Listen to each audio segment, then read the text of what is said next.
doing some late night painting, which I have to get myself back on the horse and raring to go. And we are continuing to paint our Hellboy minis. We're going to see if we can get this done. I'm going to need some reference for this guy.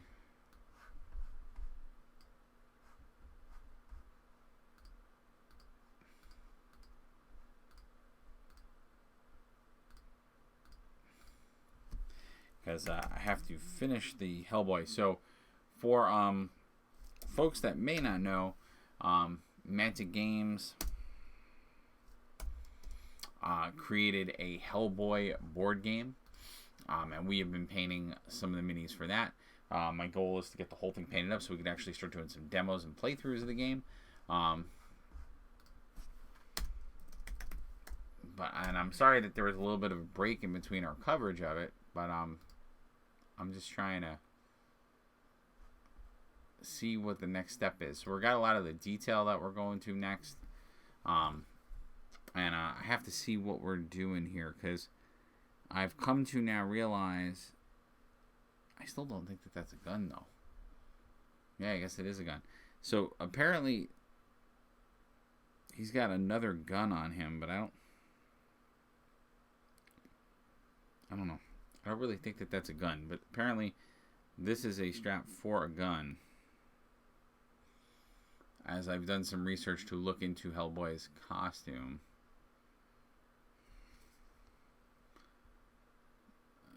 Okay, so what I think we're going to do is,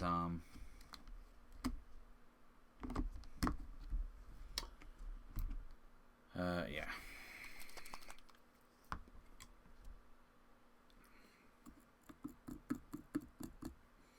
And in true video fashion,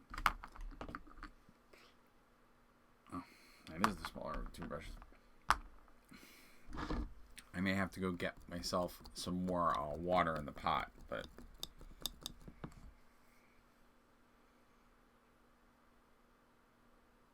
no.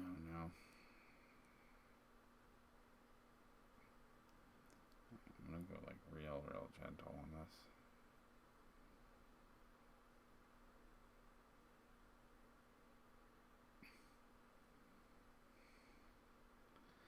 I think I might have just saved the brush. I had to do, so you want to make sure, and I would say that this is really true of the contrast paint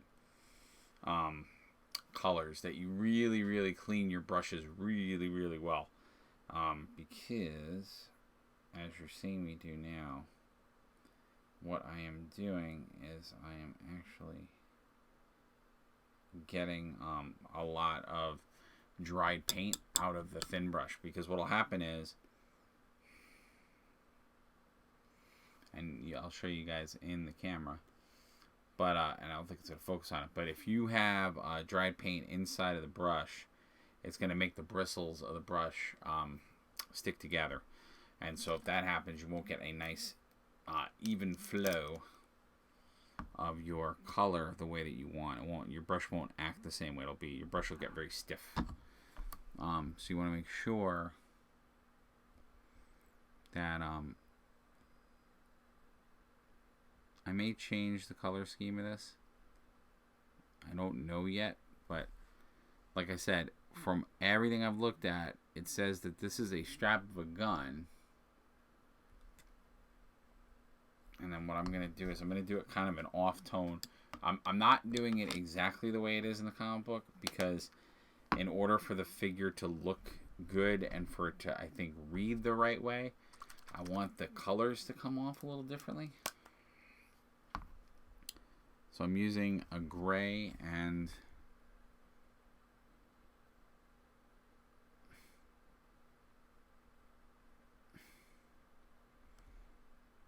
I'm using a gray and a white. Not a gray and a white. I'm using that Gilliman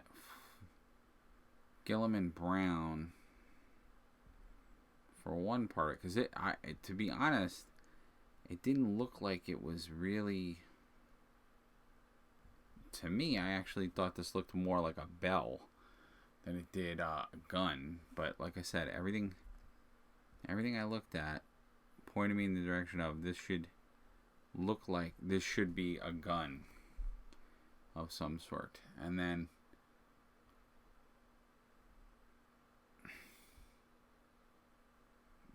interesting. So that's actually supposed to be a color. The thing in the middle. Okay. So let's pop out my orange. Let's see if I can. Oh, whoops. Not that one. So I'm going to use the Griffin orange for this. And I'm just going to punch up the middle. So what I think. Well, no, it looks like a satchel. Apparently that is supposed to be more like of like a, yeah, this is just modeled very differently than the way the comic book character is.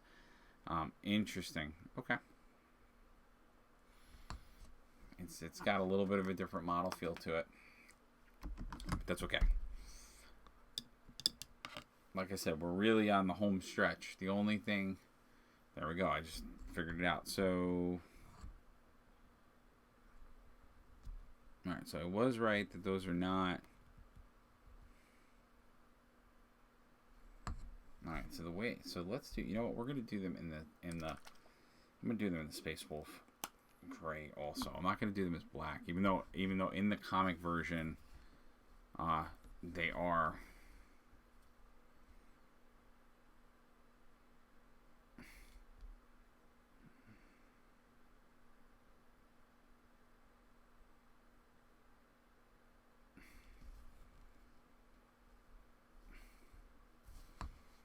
Yeah, because he does have leggings. He doesn't have.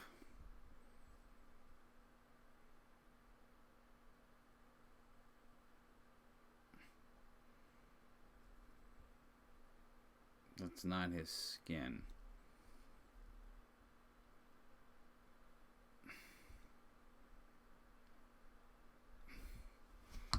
I had to look at that a few times to make sure I was actually painting that right, because he and I might come back in with some black. I don't know yet for parts of this, but for the main part I'm going to do it as like an off gray.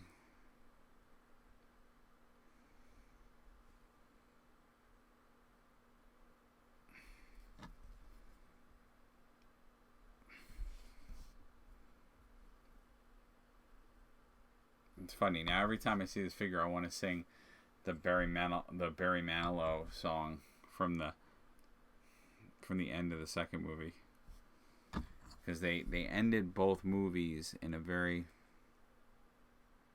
comedic way.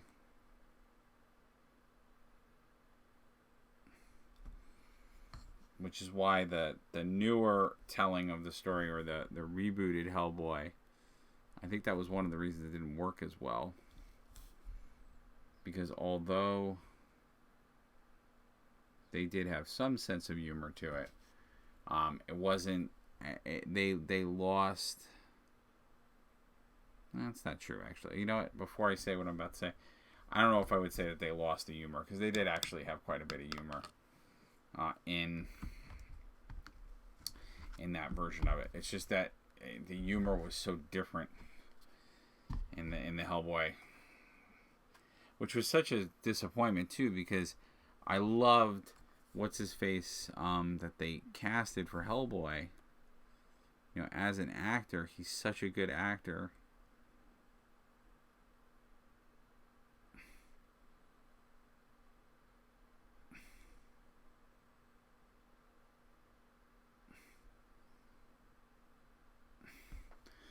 And it really kind of worked,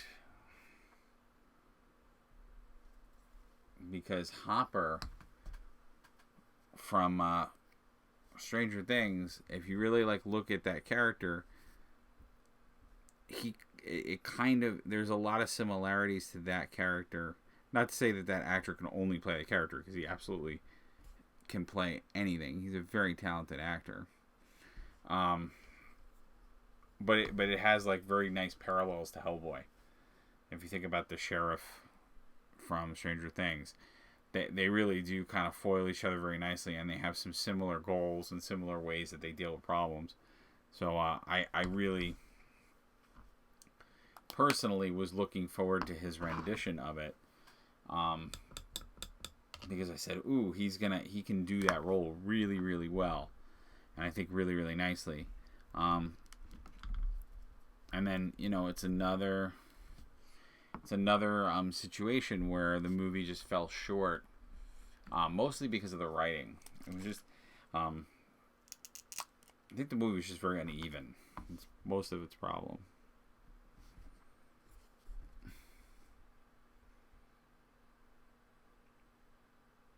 You know, it was very, very uneven, which, as I've said before, is a shame, because there were elements in it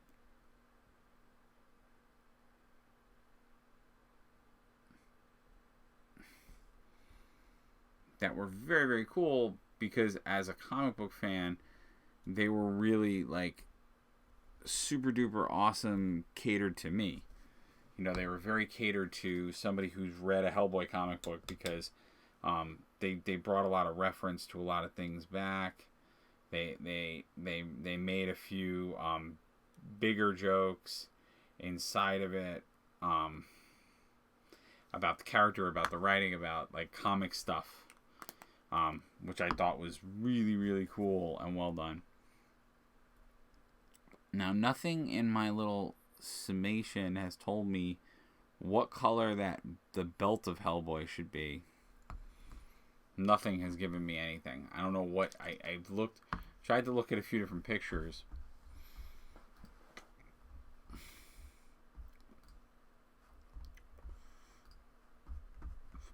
And I think I've said it a few times. All right, so I'm seeing a lot of, that's going to just be the brown.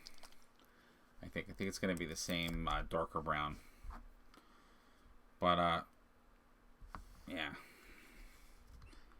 So that's why I was so disappointed when I watched the movie. And you know, like I said, I feel that the movie fell a little short of what they were trying to do, and so he, you know, his performance as Hellboy really didn't get to shine through. I think the way that he would have. I should say the way that he could have.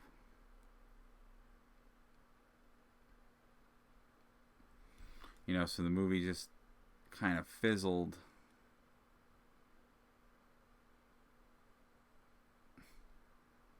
But like I said, it's just a shame, because I think as Hellboy, he was a very good choice. He was a very good casting choice. Alright, just trying to see.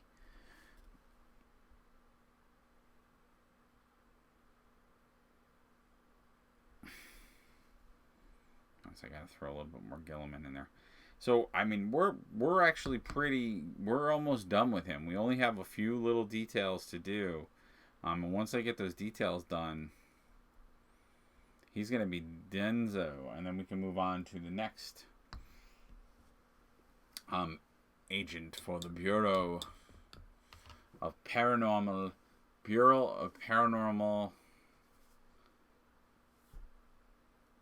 Well, because it's the Bureau of Paranormal Research and Defense. I think that's what it's called. I think that's what the acronym for the letters are, for Hellboy's government agency that he's a part of.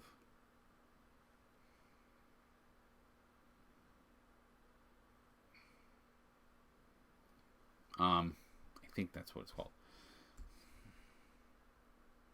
Alright, so let's get Gilliman flesh out again, because I think that's what I did the shorts as. I'm going to find out in a minute.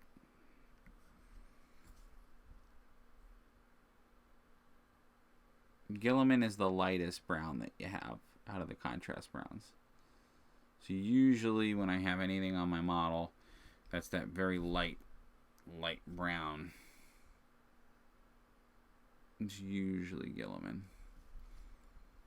Yeah, you can see. So see, that's what I was talking about before. Once you start to get all of that tidied up, then you really will start to see the model come alive with that. Because like I said, when you paint in white, it is very unforgiving.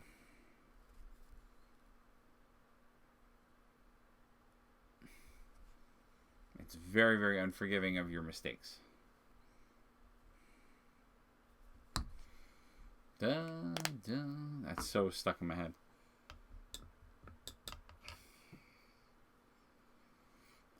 Doo, doo, doo, doo.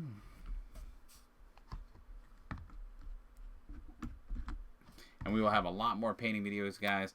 I'm gonna get back on the horse. We're gonna have more and more content coming at you.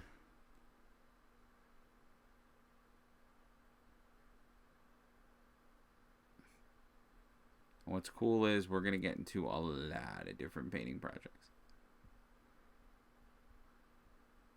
So I'm just using the lead. Just using good old lead belcher from GW's regular paint line for my silver metal components. I was thinking about maybe doing some metal components here. I'm not going to do that. I actually like the way the silver looks. What I'm looking at now is if there are any other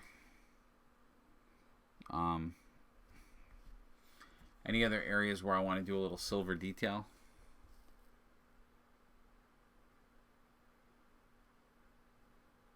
Man, I tried to do them in black. I think they'll look cooler if they glisten a little bit.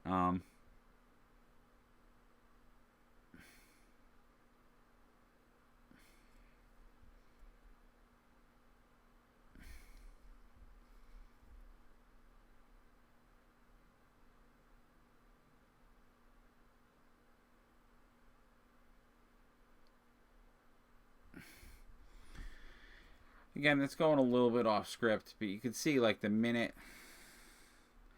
you start to put a few little touches of the metal in there, it sort of makes it brings a little bit more life to the model, because then you have more variety in it. Just looking to see if there's any other place that I can have a little fun with it. I don't think so. He doesn't have a lot of silver. He's not a very metal guy.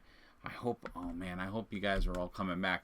I'm so sorry these videos are so late. I gotta get back on earlier.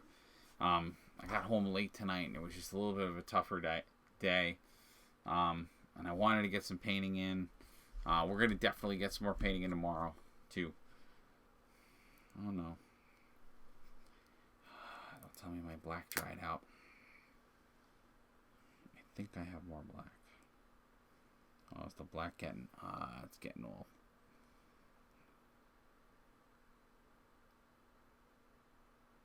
Try to salvage it.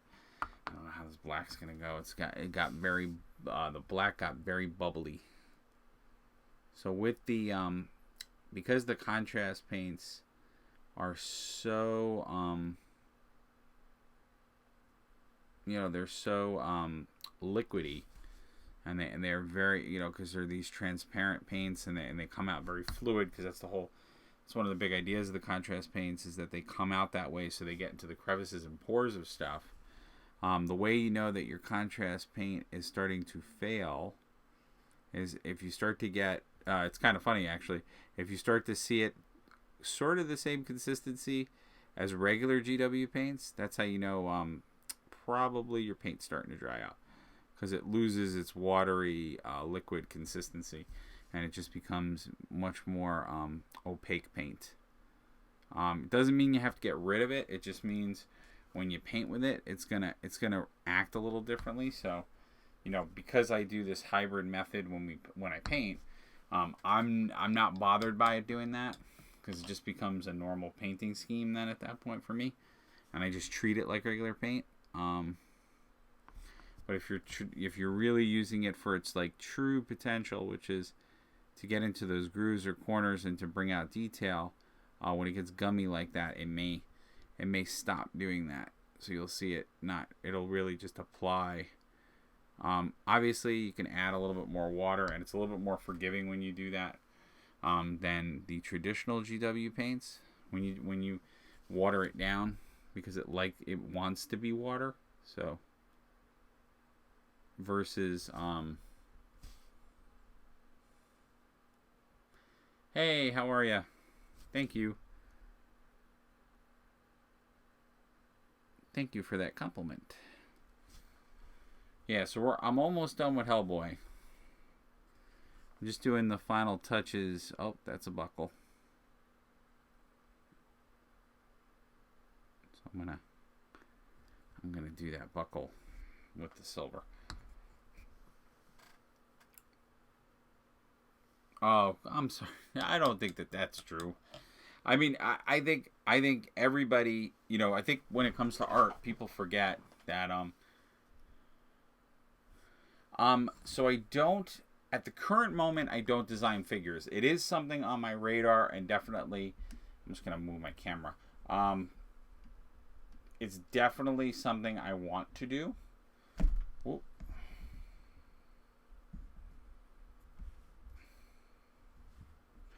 Sorry guys, hold on.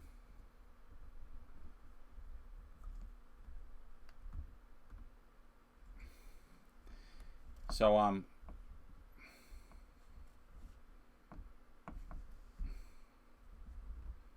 there we go. Sorry.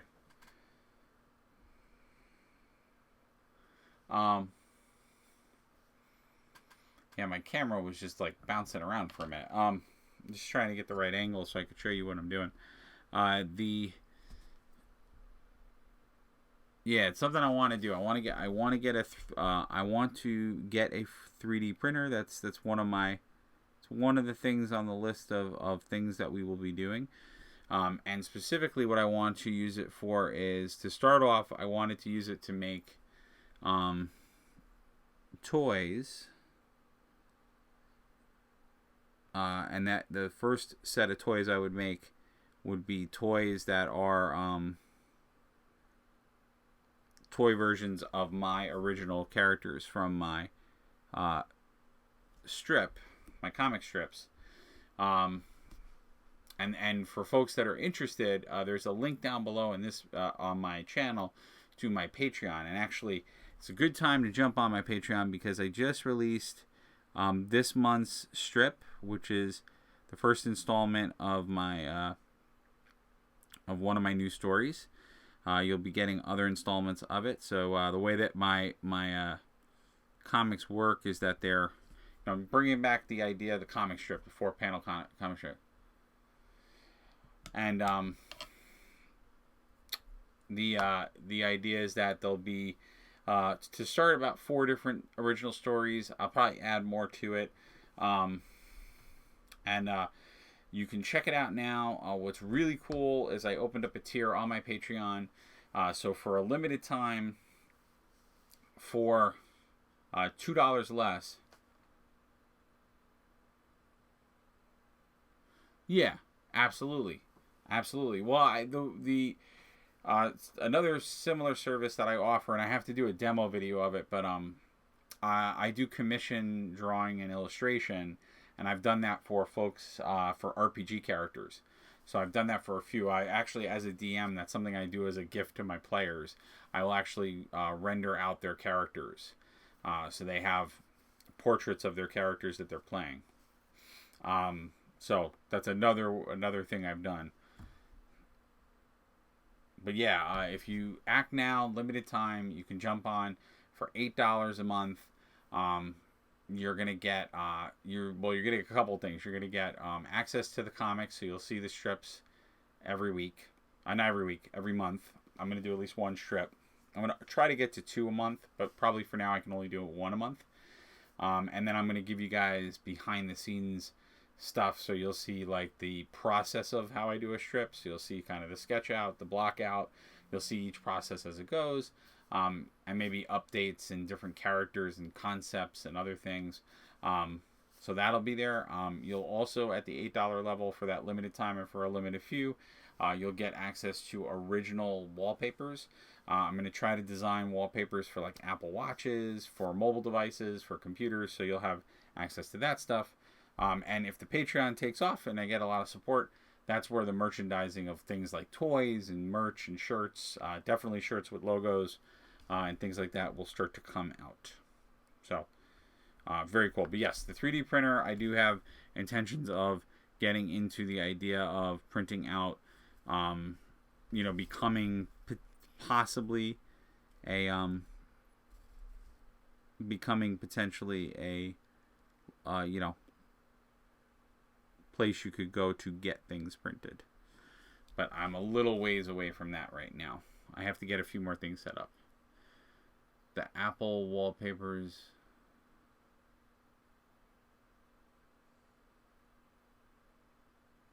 Yeah, there's actually one Apple Watch already up there. I already released one. So if you go to the Patreon and join at that $8 tier, actually, if you join the $8 tier, it will be coming because I have to repost it for those folks.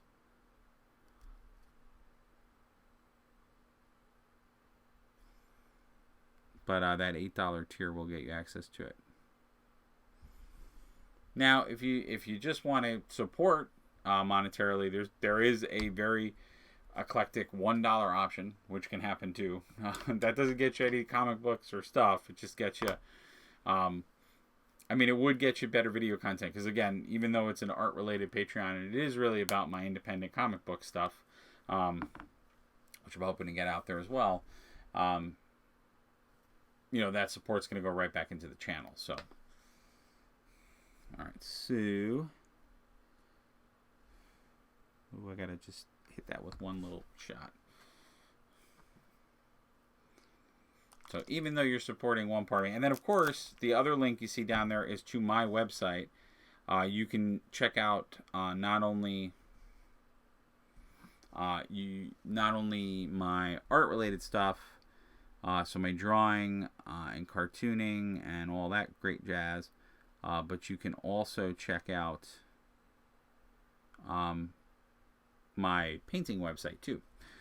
So that'll actually show you other examples of other things that I've painted, other models, other conversions, because I am a commissioned model painter as well. So you can contact me for those services through my website as well, if you want to do that. I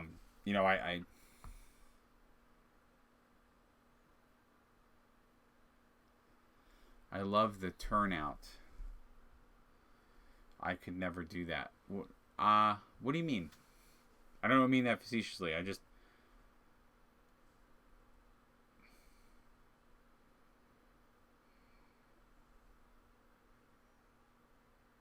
Oh, okay.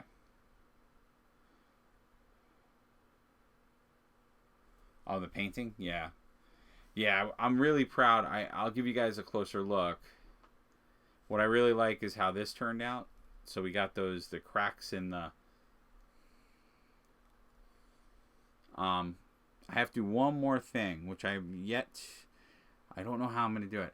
Because Hellboy in the comic books has very, very specifically yellow eyes. So I'm probably going to have to do two things. I'm going to have to do a little bit of a touch-up because I went a little heavy in... Man, I don't know what it is about GW white paints. They suck. They always turn into these globs of crap. They dry out quicker than any other paint. I hate GW white paint, which is why moving forward, I'm going to give this a try, where I actually am using just some acrylic base paint that I can put into a palette. So it's nice and sealed and tight. Because I'm starting to get really PO'd about GW and their white paints. I'm going to go with my magnifiers for this one because... for these particular models, specifically the Mantic games board game pieces, they're a little on the tiny side. So the scale is smaller than, like, let's say a GW piece. It's too much paint. I can tell that's too much paint.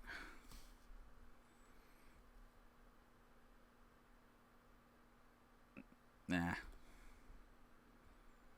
You know what? It's actually not bad. Because I'd rather have... That actually looks better already. It's a little too much, but what I'll do is I'll come in with the red and just get it a little bit more tidy. But now at least if the white's there, because I have to come in with the red and just fix a few areas where I can see I have a little bit of opportunities. Yeah, but GW paints, they always turn into these globby messes, and they dry out so fast. Just their whites. It's the only paint I hate. I feel like I waste so much of their white every time. I don't know if you guys feel that way. I know I do. I know for a lot of folks, they've moved away from GW paints. I might start doing Vallejo paints. I know everybody uses Vallejo, and they love Vallejo for miniature painting. So I might give it a try. For me, it comes down to I'm a creature of habit, like a lot of us are, and I learned with GW paints. So I like everything I've ever painted has been with their paints. So I'm so used to their colors. I'm so used to their paints and the techniques that I've learned that it's hard to make the switch.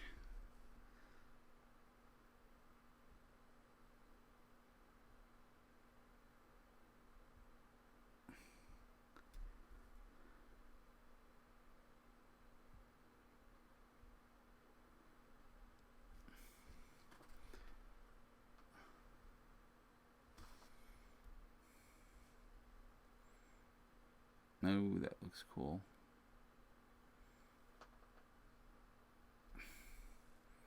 And I say it to everybody all the time, but if you really want to know if your model's working, I always feel once you get those eyes in there, that's when the model really gets a personality.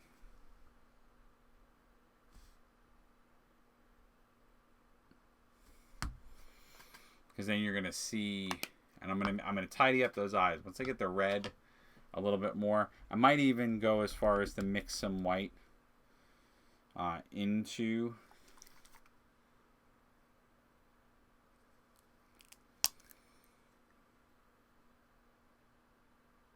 like I said, I'm trying to go for the more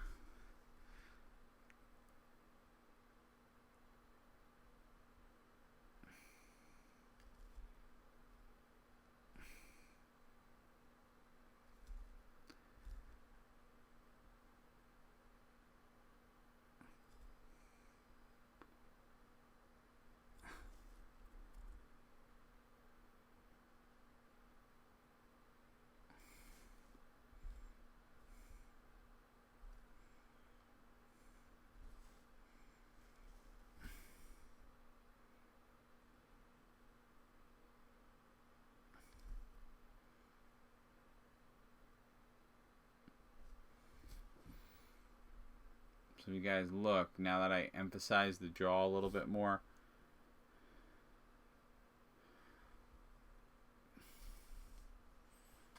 yeah, the yellow eyes, because he's got yellow eyes. Even in, all of the movies he's got yellow eyes. I would say the original Hellboy movies, his yellow eyes are a lot more pronounced.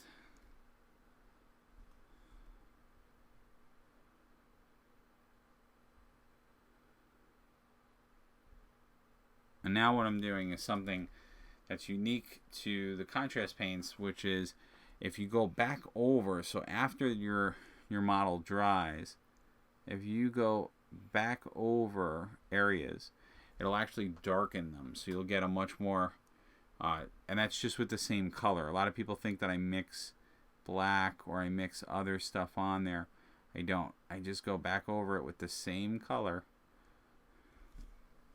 and it will create pooling, so it'll make it look darker.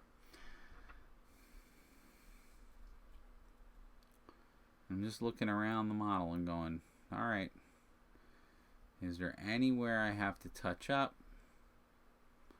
Is there anywhere I have to do things?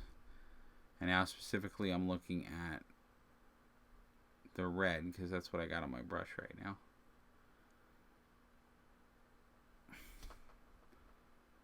Because like I said to everybody, when you're doing white-based painting,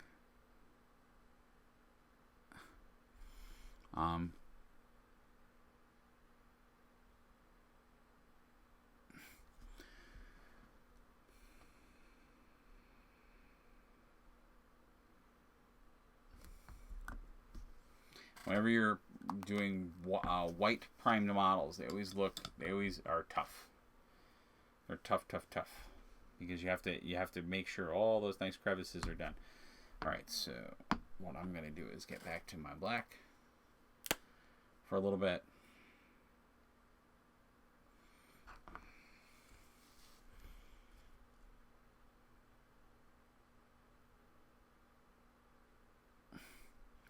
So I realized I didn't do the whole plan.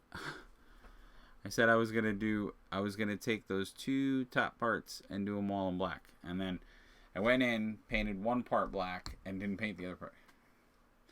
Yes, I am going to. Oh yeah, hopefully we're gonna get Hellboy done, and then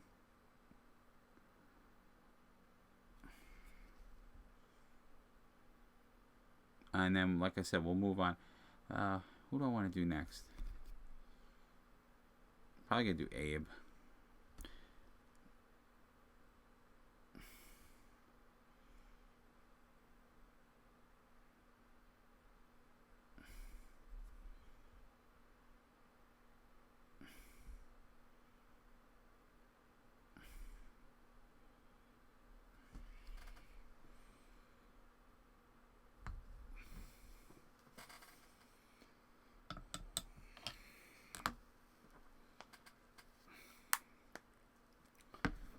Abe Sapien.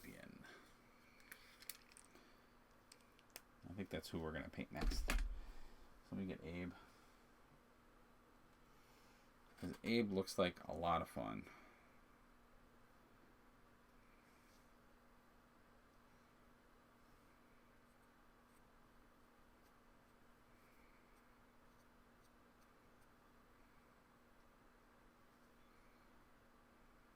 I'm going to have to look at reference for Abe, though. Because Abe looks a lot different in the comics than he does in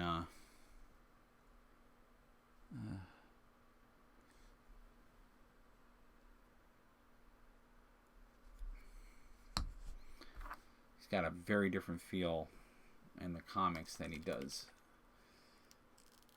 in the movie. I mean, it's still accurate. It's not. I don't want to make it sound like they went like 100% in the wrong direction, because they didn't.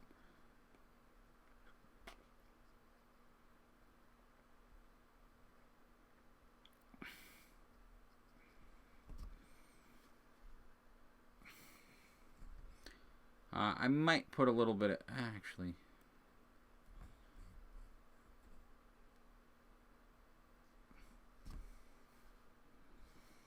I'm going to do something interesting with the base. I think this will work, but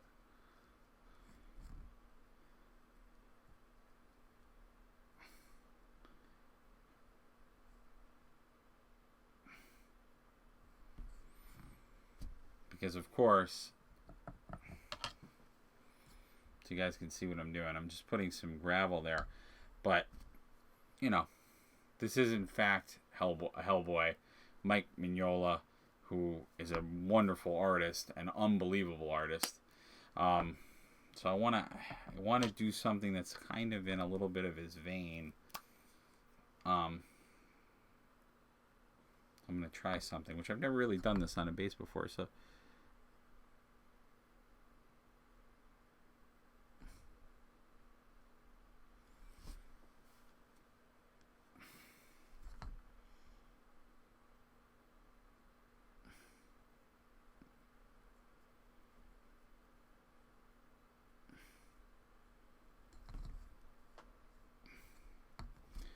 what I'm trying to do is I'm trying to give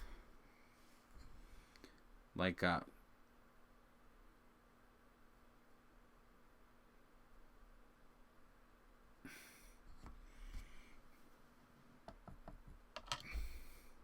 Trying to almost do like a graphic comic look.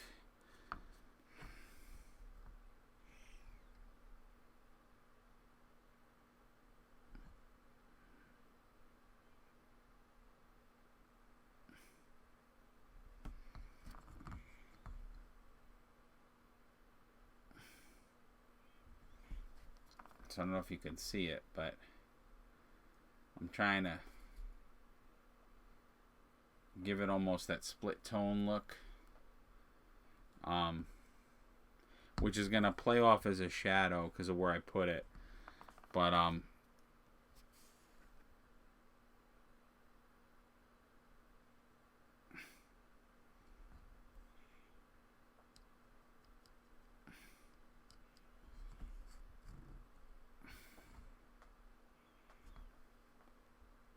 yeah, I should have did that a different way. It's hard to do this with the contrast paints. I should have probably.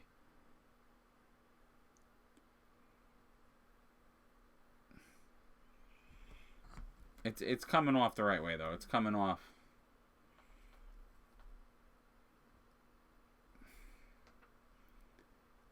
Because I want to give it again that feel like it's a two-toned.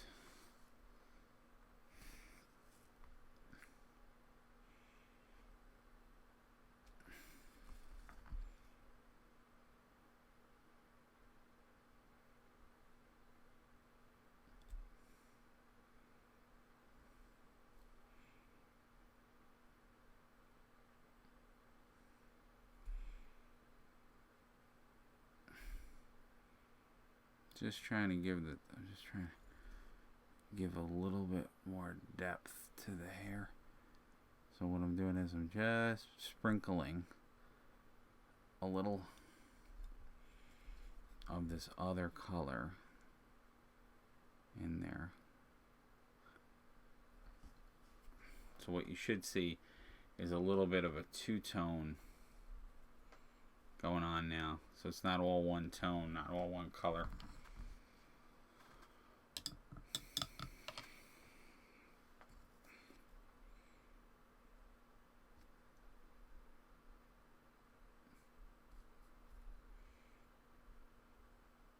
Nope, I just saw a spot where I didn't paint red.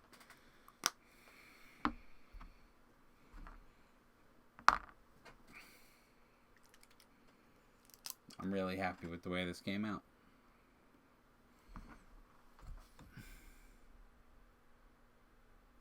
Alright,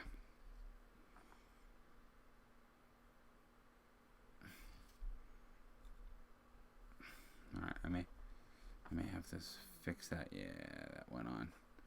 So a trick with contrast paints, sometimes you get away with it, sometimes you can't. Oh, nope, not getting away with it. Alright.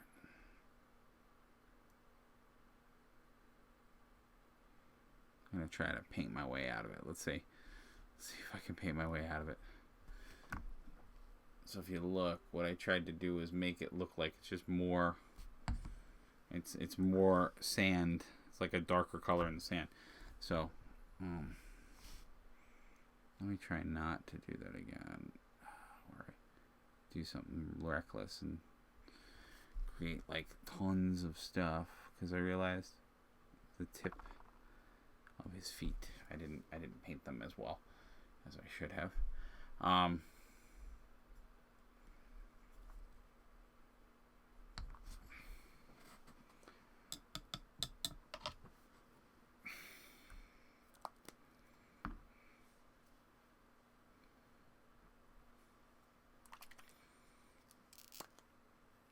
And of course, if you guys have comments, questions, especially if you're trying to get into the hobby, because I know you had said you're like, oh, I don't feel like I'm really good at this stuff or good at art or things like that. If you guys have questions about getting the hobby or just different painting techniques, you know, part of my going live for you guys and being live for everybody is also to answer questions like that, because I'd love to give you guys some info too. I mean, obviously you're seeing what I'm doing, which may or may not for some people be, all they need.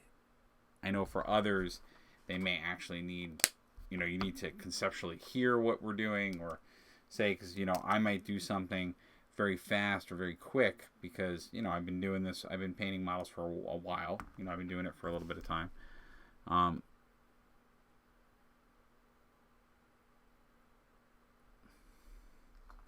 So there may be things that I do that you say to yourself, oh, like, wow, look at what he just did. I have no clue how he just did that. Now we can talk through it. Now some of this too is evolving, and that's the secret to art that people don't realize. And I say that to I teach art as well, and I say that to my students a lot. I say that to them all the time, which is, an artist is always evolving.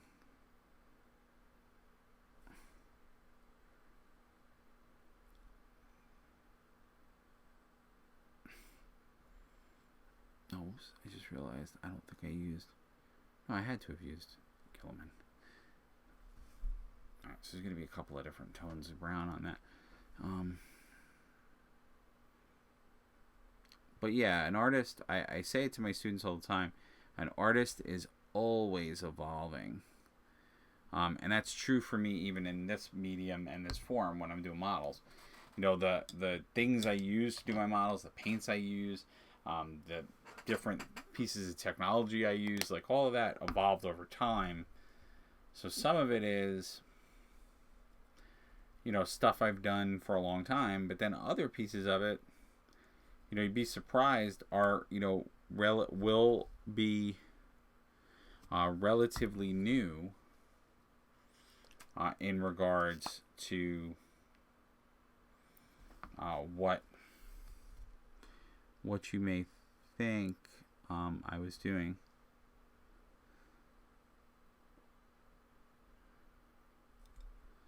Because over time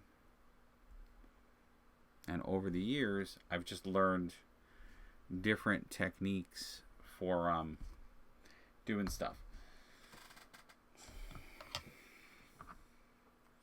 And I think that's why art seems unattainable to some, because they don't, and then the part I was getting to with my students, they don't realize that artists that they're watching, myself included, and others, what you're seeing is usually a culmination of years of either, well, probably a combination of both. I shouldn't say either.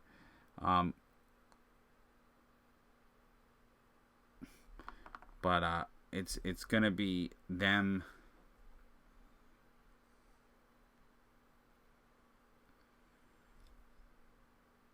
It's gonna be a combination of practice, and experimentation, So, a lot of folks will experiment, do different things. So, like, part of it is your own prowess and your own eye. But some of it, too, is just you tried something a while ago, liked how it looked, and then it became the standard of how you did that element moving forward. And I think when people watch artists, as wonderful as artists are, some of our secret, some of the secret is, like I said, that you're watching the end result of a lot of hours of time.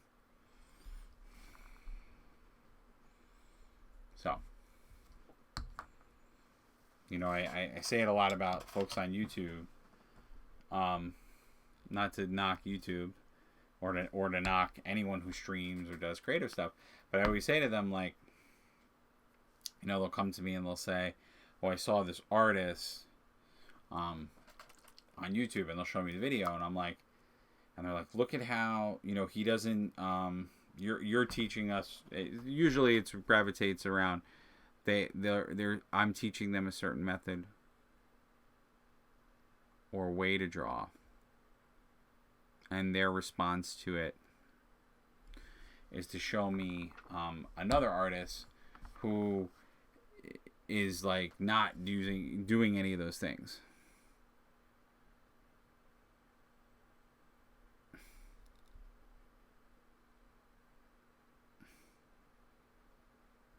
So they'll be like,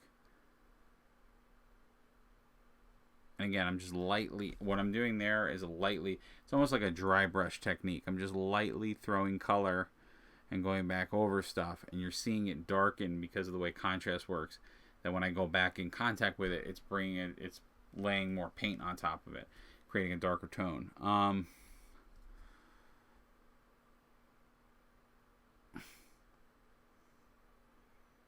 Because that's the secret with the contrast paints, is it's this concept of pooling. So if you create pools of paint, because it's a very opaque paint, it starts to look darker. So I'm using this, which is why contrast paints are so amazing, because you don't have to, you can literally use one paint, which is why when they came out, I think people were confused at first why they came out with like only 30, you know, they only have, if you're using a contrast paint system, you only have like 30 paints to choose from. There's like 32 of them, or there were, and then they released a few more when the new 40K stuff came out. But that's why, because you can literally go from a light shade to a dark shade with all these colors just by layering your colors right. Alright. Oh, I saw one thing I gotta do. Put some black in that bell. Because again, I want it to have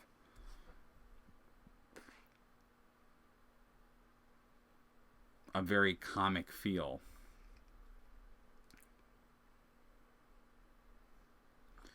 So I'm just putting the finishing touches. You know what? I might even do black in his ears. I wasn't originally going to do that, but again, because we're going for a much more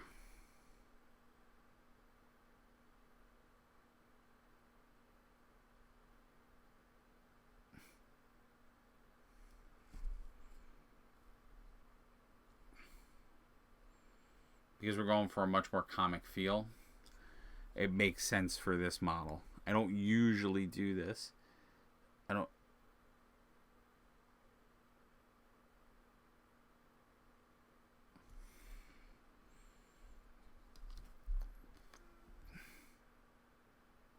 When I'm going very light with the black in there, because I don't want to make it black, but it looks a lot better. Because I want him to have that comic feel versus a movie feel. Yeah. And that looks really cool.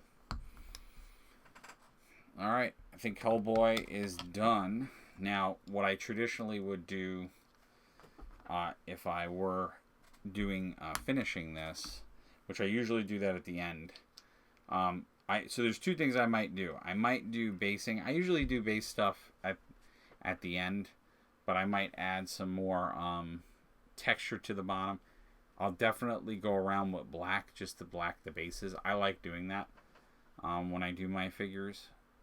But I think Hellboy is very much done for the Hellboy board game. So we're going to get hit. He's all finished.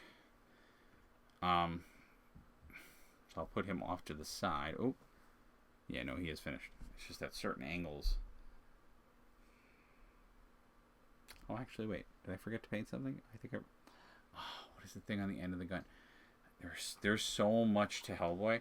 It's like not even funny. And again, because I'm trying to go for this Mignola, like very Mignola simplistic coloring.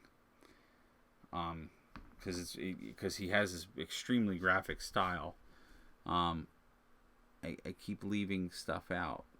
I think, if I remember correctly, I think they're beads that come off of the gun. I don't know if that's true or not. I didn't really see it in the pictures. That's why I'm kind of doing an audible on this one. Or I'm just going to throw it in there. We're going to see what happens. I mean, it won't look bad because it's going to look like the gun's there. And then I just noticed his tail goes in there. I just have to Just going to throw a little bit of red on his tail, on the tip of it. And I always want to give a shout out to Mantic Games, because it's, you know, without them I wouldn't have gotten this awesome stuff to paint. So I always like to give them a shout out. And I can't wait to get some of the other newer models that they're coming out with for their Kings of War game. I can't wait to get all this stuff built and painted so we can start doing actual like reviews and battle reports and campaign play and all kinds of cool stuff. But I gotta get everything built first. Alright, so Hellboy is done for today. Wait. Wow, from different angles, this like doesn't. It's because his color scheme is so light and so gray. I keep thinking I didn't paint him. All right, so Abe Sapien is next. Now, again, similar to our Hellboy, his color scheme is very dark and pale because the whole aesthetic.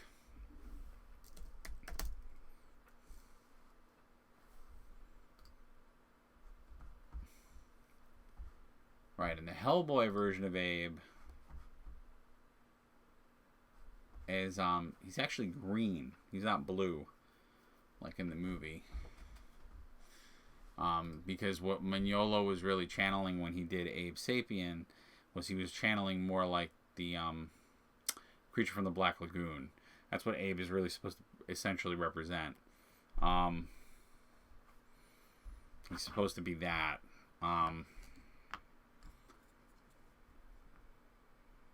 So that being said, what becomes intriguing for this one... Oh, my paints are not next to me. Of course they're not. I mean, my paints are next to me, but I use my painting kit when there's only part of them.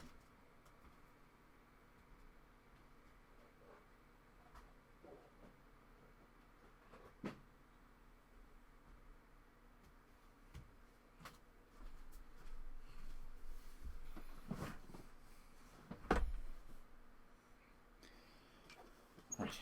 Okay. Oh, my Lord, why?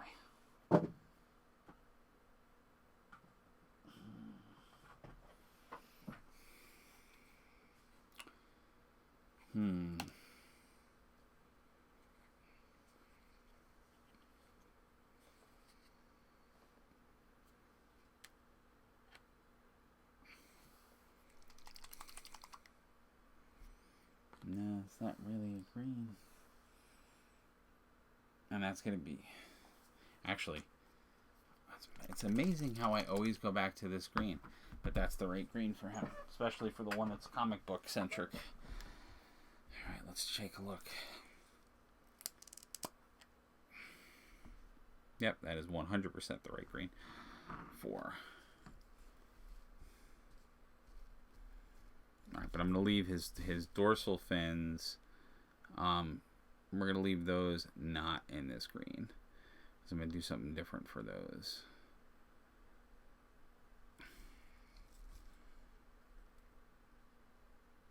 Yeah, so again, if you've seen the Hellboy movies and you notice I'm not going with I'm not going with that blue, that's the reason why. It's because originally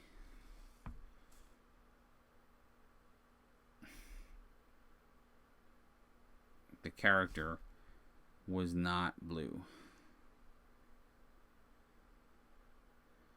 And right now, but like I said, I'm going to keep the fins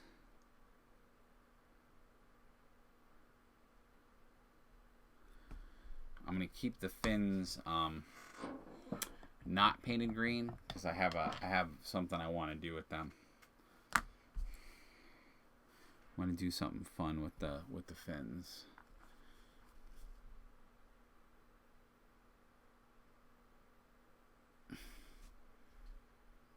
And right now, I'm just simply getting that base green in there.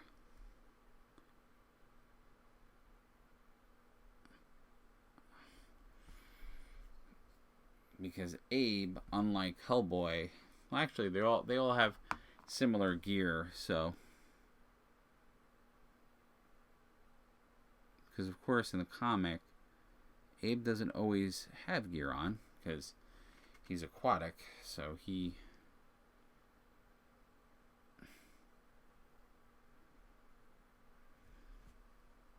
this is some good stuff. Yeah, this is 100% the right green for Abe.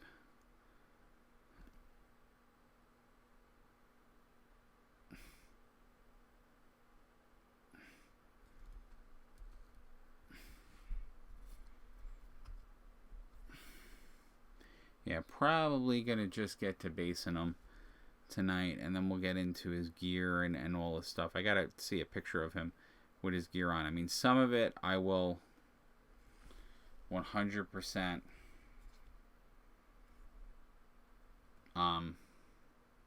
just copy Hellboy's gear, because he's got the same like pouches and stuff.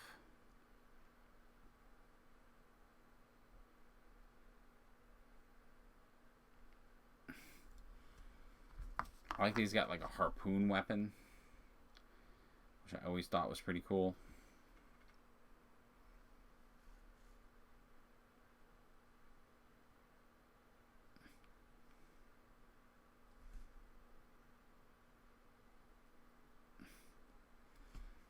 But yeah, we're going to have a lot of different cool stuff going on.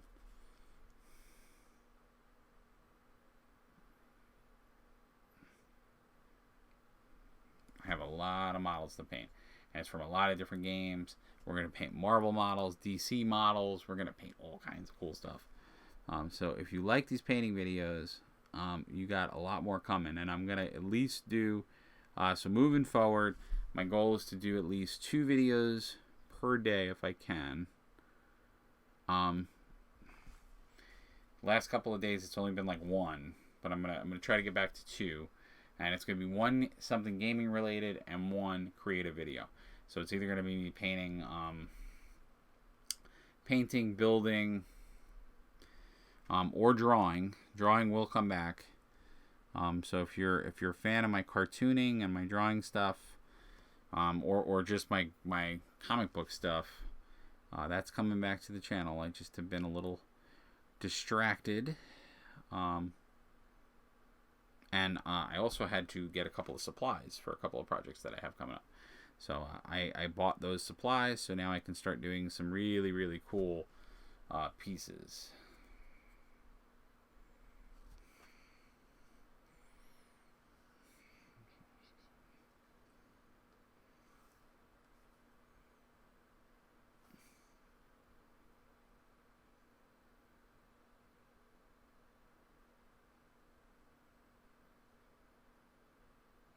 I may have to redo the eyes on Hellboy.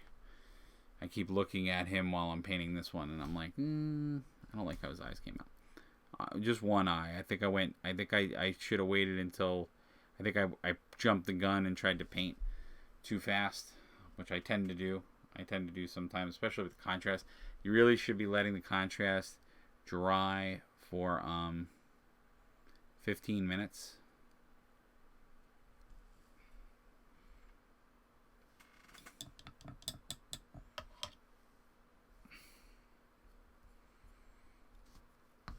So you guys can start to see how Abe is coming along. That green is very good for it's going to be very good for a base. I'll do some stuff where we'll get some details in there that will darken things up a little bit. All right, so I'm going to have to just...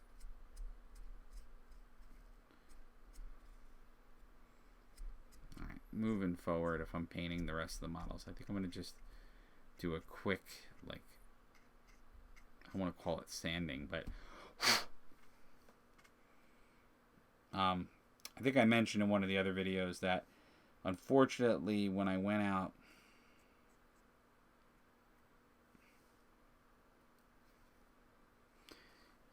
to prime these guys,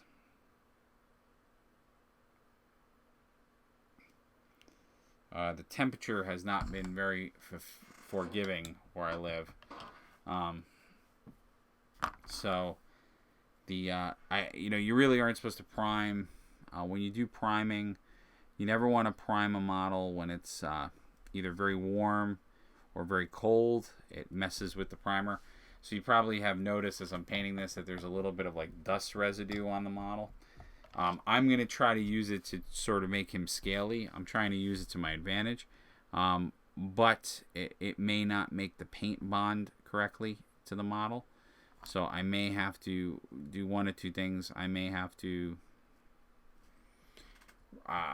just manually. I may have to like go back over it with white paint just to reprime it, and I may have to sand it down and then prime it. Because also what this will do is if you don't have a solid base where the primer has really gotten adhered to the model the correct way, when you touch the model, the paint can actually come off. So you may not have noticed it, but there was, if you go to one of these legs, when I started rubbing it, it actually the primer actually came right off. So part of it is actually coming off when I do the paintbrush, so the paintbrush is actually sanding it down kind of, but then you're getting all that junk in your brush, and I'm gonna effectively ruin my brush with that eventually, because it's gonna build up in the brush, which is bad.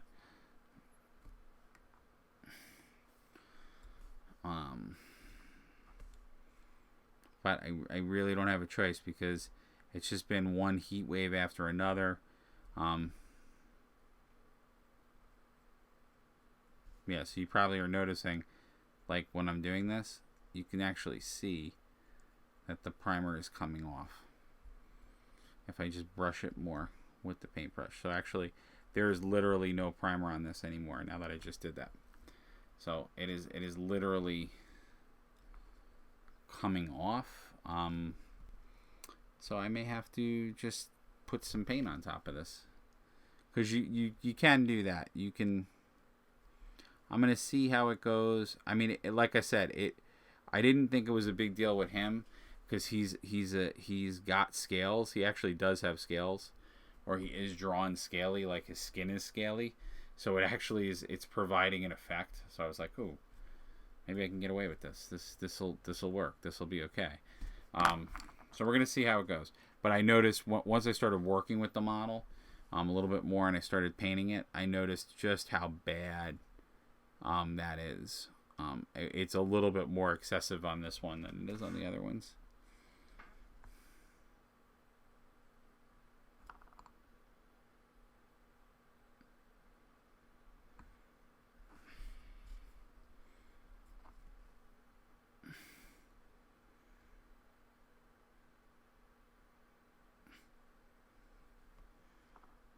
Yeah, so you can see a little bit of how. But like I said, it may work to my favor. It may make it actually might be okay.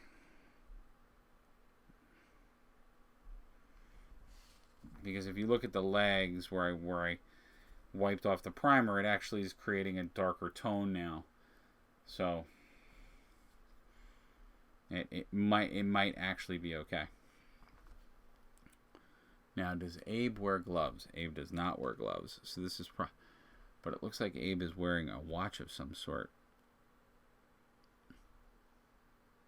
I think he wears like a diving watch, if I'm not mistaken. Oh, no, it's not a diving watch. That's right. He has, it's like a special designed, I remember what it is now. It's like technology, computer-based. Technology.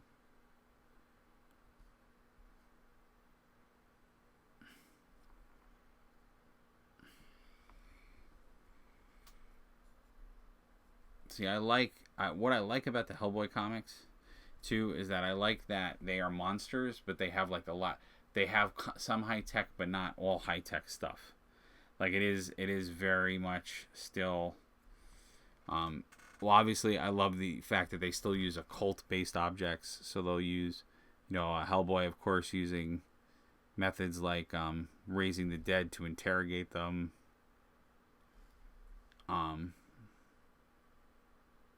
Which is always a fun time in the comic, and different things like that, which are always pretty fun. Yeah, I think I'm going to have to look at Abe. Because, there we go. That's actually a good picture of Abe. And what his attire looks like normally. I also should mention that Abe is not always green. Traditionally, when you first saw the comic, he was green. He's green and he has very bright blue eyes as well. Just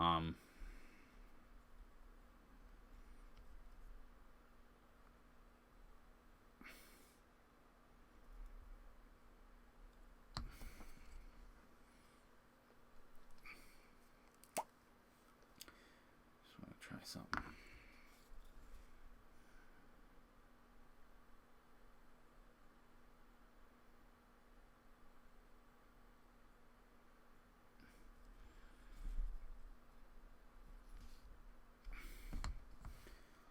I think the yellow will actually look pretty good.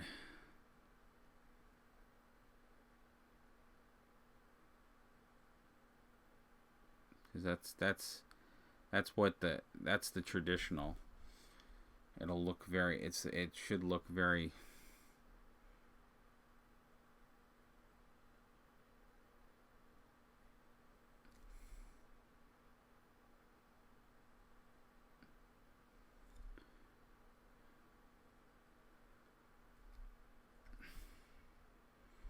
yeah, that looks boss. He looks like an old sea monster, which he's supposed to. Yep, that's going to work out real nicely.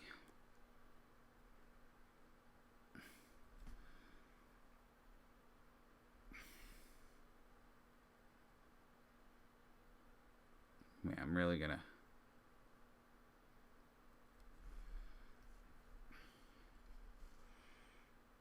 Yeah, this is going to look bitchin'.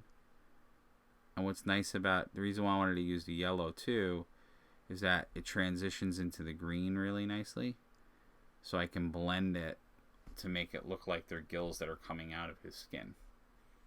That's the other reason I wanted to use the yellow. But you can see Abe really coming to life a little bit now. I always love doing these little organic details on models.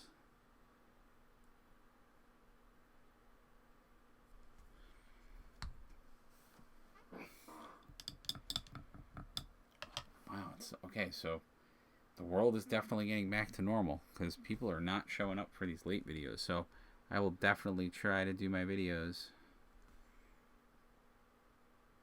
earlier in the day. It's funny, I used to do these like and again, I think it's just a show of the times, but I used to do these late night painting videos and people were really into them. But I think it's because people weren't back in the swing of life yet. You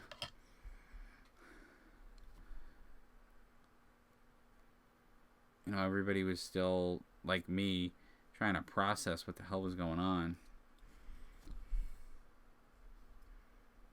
Yeah, I think I'm going to have to... You know what? Let's just redo it now.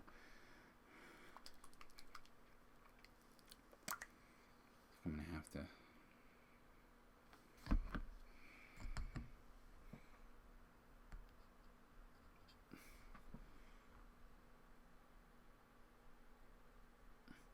So you'll see what I mean in a minute.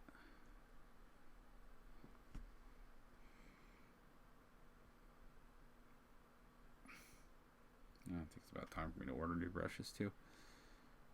So what I'm going to do with this is I'm just going to go back over this so that I create a better base. It's a different type of white.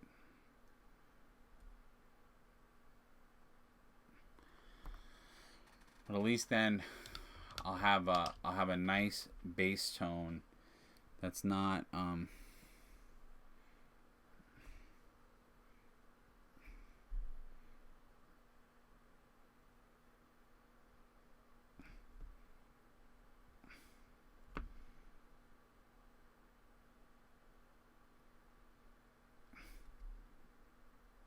so I call this just brush basing. So basically I'm just going through and what this is going to provide is a better...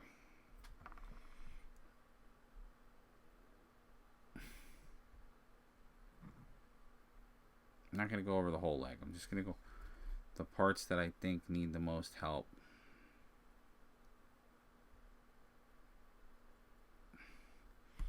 Again, I'll keep that texture because although the texture is ugly, or at least it was ugly, it does help because, like I said, he's a scaly guy. He's supposed to be a fish, so I want to keep the texture. But now I can just lay down a nice thing of paint, because the reality is when the contrast dries, it will form a protective coat. So like it won't be, but it's going to be that, you know, almost fuzzy nature, a little bit. But we can change that.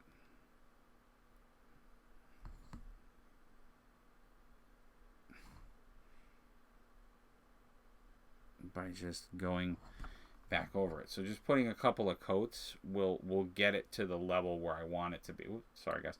We'll get it to the level where I want it to be, so it'll be nice and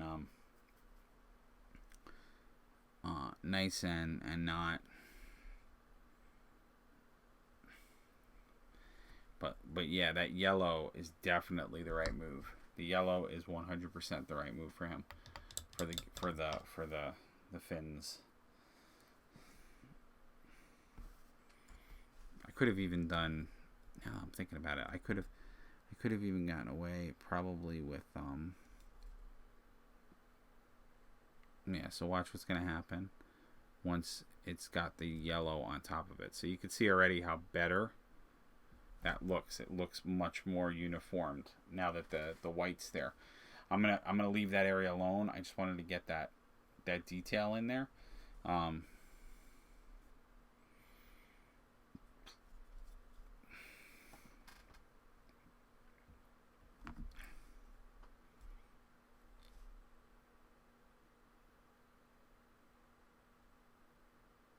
Oh, it's actually a happy accident. It's mixing with the white. I didn't clean the brush completely.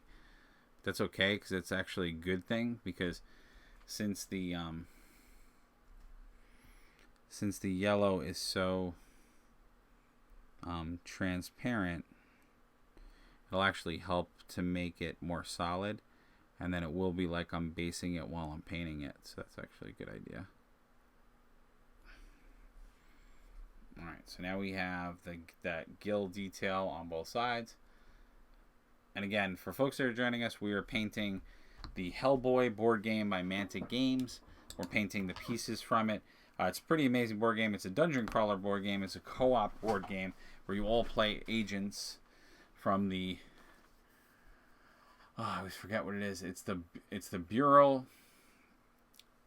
The Bureau of... damn it, I don't remember what the acronym is anymore. It's the Bureau of BP, Bureau of Paranormal. Forget it. I don't remember what it is. For Hellboy, I always forget. Because my brain, every time I'm about to say it, I always want to repeat the line from the movie, which is, we respond to the things that go bump in the night. I think it's something like that, or which has nothing to do with the acronym. It was just like a really cool, or we're here for, you know, so the things, or it was, what was the line? It was something along the lines of, we're here to I may have to actually redo the entire thing now because of the way that's priming. No, don't do that. Don't do this to me. Don't make me redo the entire model. Oh, I hate you. Nah, it's just, it has to do with the way you're covering it up. Because this is a product of also. So as GW products have become harder to get, I can't get the white that I normally use. So I'm trying to salvage this with what I have. And then starting on the next set of things that I prime, I'm going to transition to using that other white acrylic paint that I got.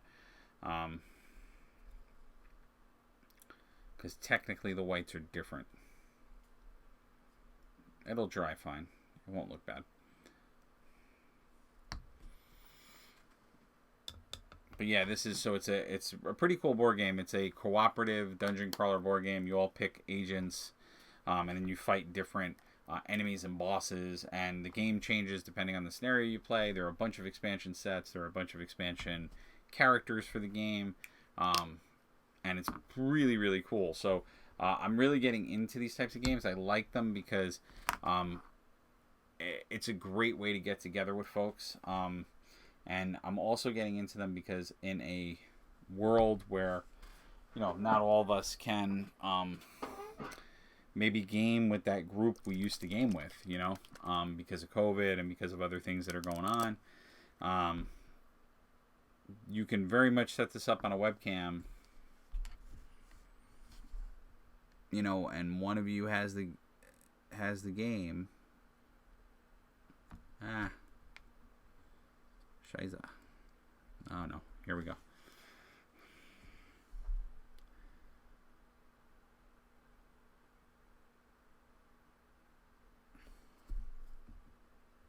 Well, that actually came out okay. All right, I gotta do a little bit of touch up, but you guys can see.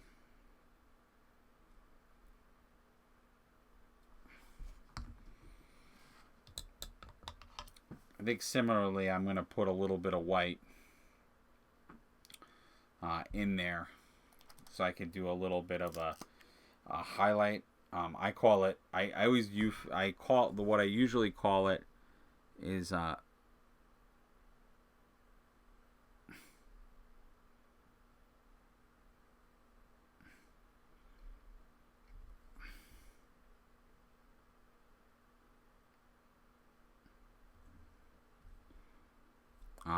I'll probably put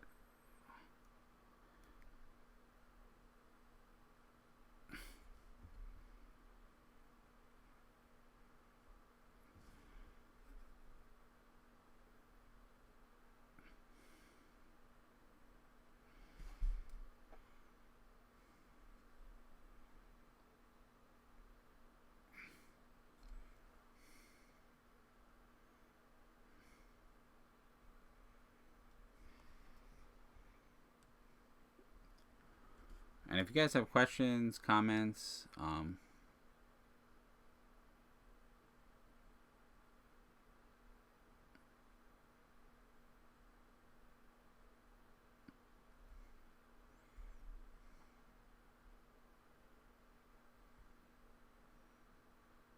going to go in with a darker green. What I'm doing now is I'm just going into the face just to frame it a little bit better.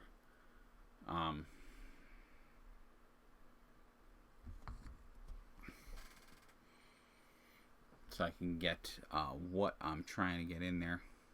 But yeah, I'm starting to really love games like this. I have this game, the Hellboy game. I just recently got, for folks that are GW fans out there, I got Warhammer Quest. I have the 40K equivalent of Warhammer Quest. I will be doing game playthroughs of that stuff on the channel as well. Like this game, I have to get all the models painted up, so we will be going into super duper overdrive, so I can get all this stuff done. Which they shouldn't take me too long. I mean, but as folks who have watched my channel and have followed, and if you are liking what you see, if you think it's interesting, if you like the conversation, consider giving me a follow. And you can check out, once you're done looking at this, all the other videos that we have on the channel.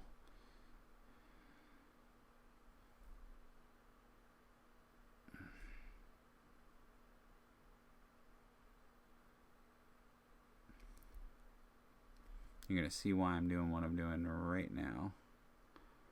So this is actually a painting trick.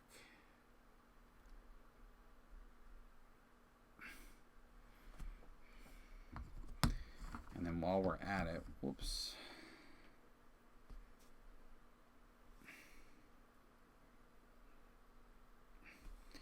I'm just mixing a little bit of color.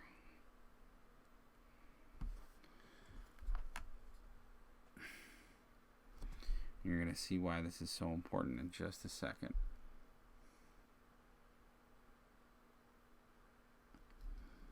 There we go.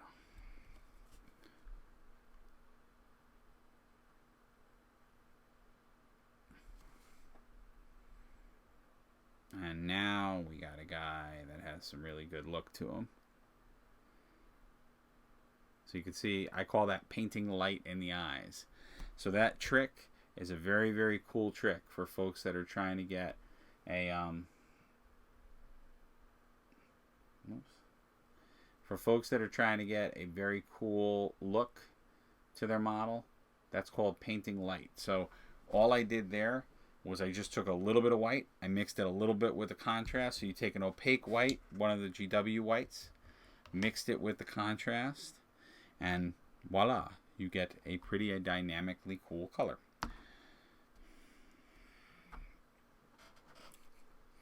And I call it painting light because what it does is when you do it,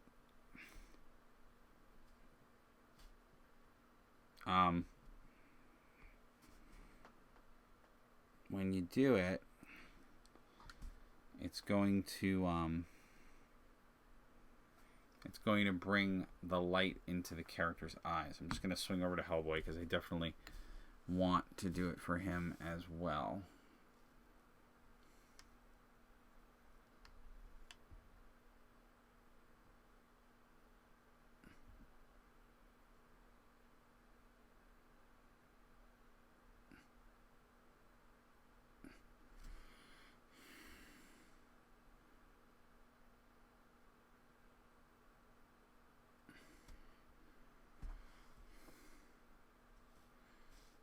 It would help if you guys could see what I'm doing, right? So you can see now. Oh, geez, Louise. You can see the difference when you paint with the light. So once I put that lighter color in there, now you have a Hellboy with the right... Well, first of all, you have a Hellboy with the right color. Sorry, guys, my camera is being weird. You have the Hellboy with the right color eyes. But now he really, it really brings out the model. So now, when he's standing on the table, you feel like you're looking at Hellboy. And I say that as a good rule of thumb. If you're painting models, if you feel like when you're looking at the model, you're intrigued by the face, then you're doing something right. Because that's what you want to do. You want to bring people into that character. So, you know, I think you could really tell the difference between an experienced model painter and a maybe novice model painter by that. If the model doesn't lack that clarity or that detail, and what I said by this was a painter's trick is that this is something I've learned to do with the contrast paints, is that you let... And the reason why this is doing this is because there's too much water on it.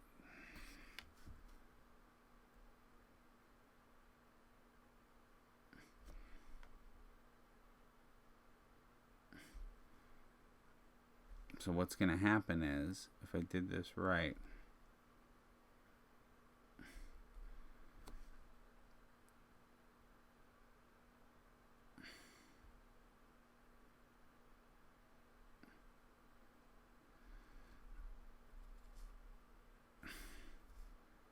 I'm going to probably add black to the mouth and details because, like I said in my other one, I want these guys...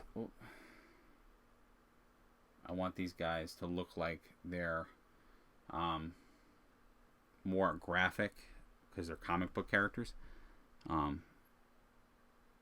Yeah, so the trick is if you do this right, and I may have to just darken it or I may have to do something, you'll start to see as I go over it, I'll get it darker and it's going to make the eyes look darker. And then I'm going to keep going over different aspects of him as it dries to do some fun muscle stuff. So we'll get all the muscles to be pronounced. We'll get all that stuff. We'll get all that detail. Because that's the cool thing, as I say a lot with contrast paints, is all you have to do with the contrast paint is you just have to keep going over that area, and it gets darker and darker every time you go over it. That's one of the reasons why the contrast paints are so light, is so that you can, with the paint, go over it several times to create different shades and darknesses of tone. And what we're painting, I should also mention, is the starter set.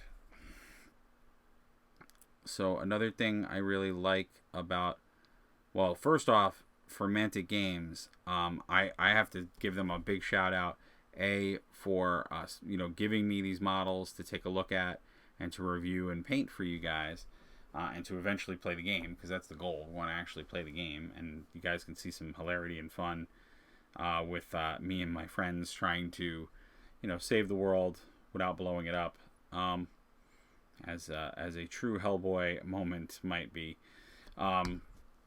But yeah, the to quote the big man himself, I don't think Hellboy would definitely try to save the world without breaking everything. Yeah, I don't know why my camera is being super fidgety today.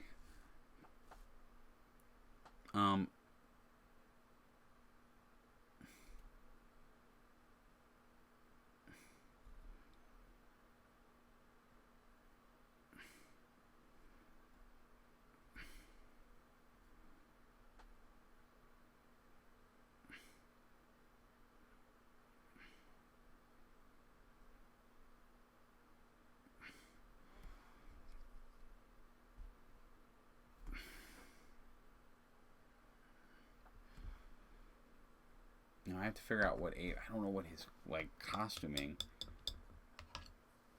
Again, everybody wears gray in this universe. Oh wait, that's good. Actually, I think he does wear the space. I think it's gonna be it's gonna be space. It literally looks like a police uniform. That's insane. All right, so I'll do the logo and something else. So I'm gonna use Space Wolf for this because Abe 100% wears he wears literally just, it's all dark blue. Again, the Hellboy characters, it's a very dark, because it's for folks that are not familiar with the artist who did Hellboy, it's an artist by the name of Mike Mignola, and he does his characters and the world of Hellboy that he created. It's a very dark aesthetic. It's very dark. It's very graphic. So he has a very dark graphic style. And since I'm trying to keep these guys comic book accurate, I'm trying to use that more muted color palette that Mignola would use, and trying to really pull out a lot of the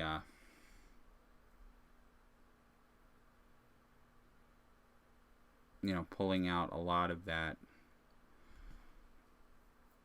dismal aesthetic, and really trying to give them that more graphic quality. As an artist, I love Mignola's style. I 100% love his style, because it's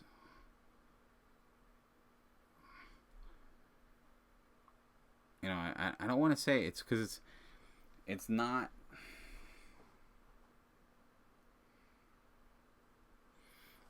cartoony. It's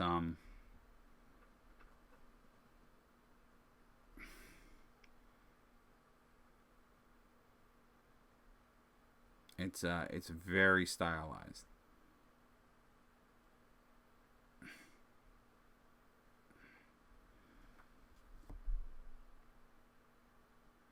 Now, what's tricky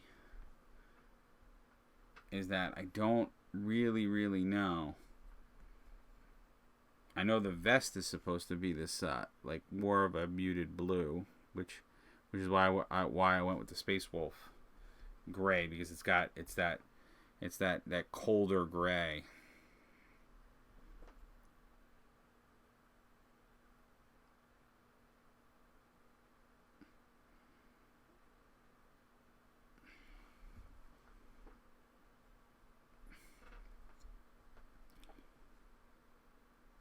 Oops, damn. It keeps not focusing.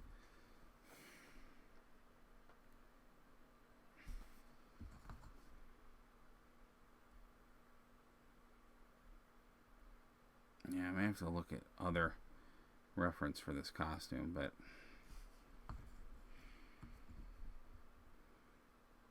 sorry guys, I don't know why my camera is like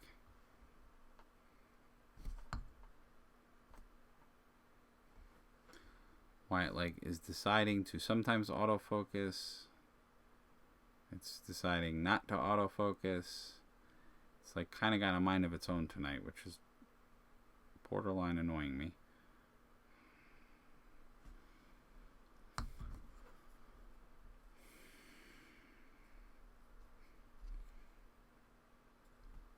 You can start to really see him coming alive a little bit.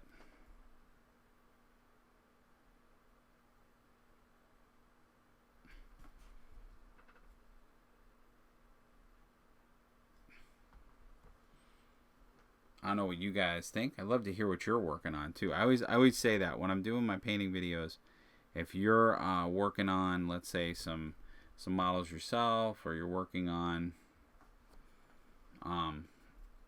some other like gaming hobbies,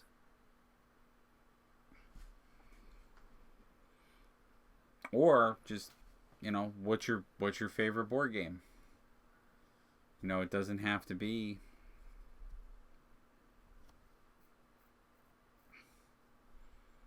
it doesn't have to be, you know, exactly what we're talking about.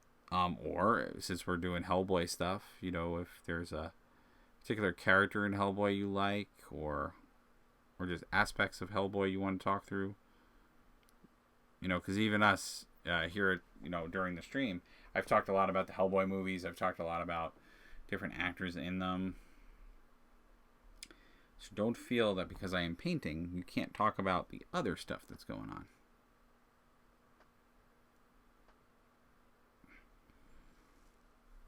Which God only knows if we'll ever see a Hellboy movie again. Because unfortunately, the last one did not do well. It didn't do as well in theaters.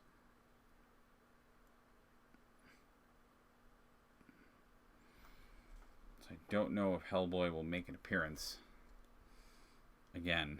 Which is such a shame, because he's such a cool character.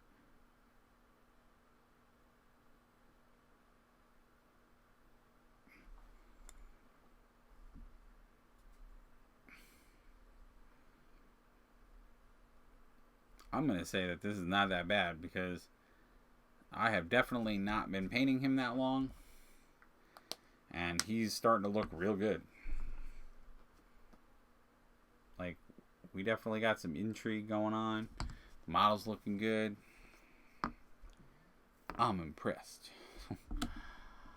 Like I said, once I got going on the Hellboy stuff, it would not be too long.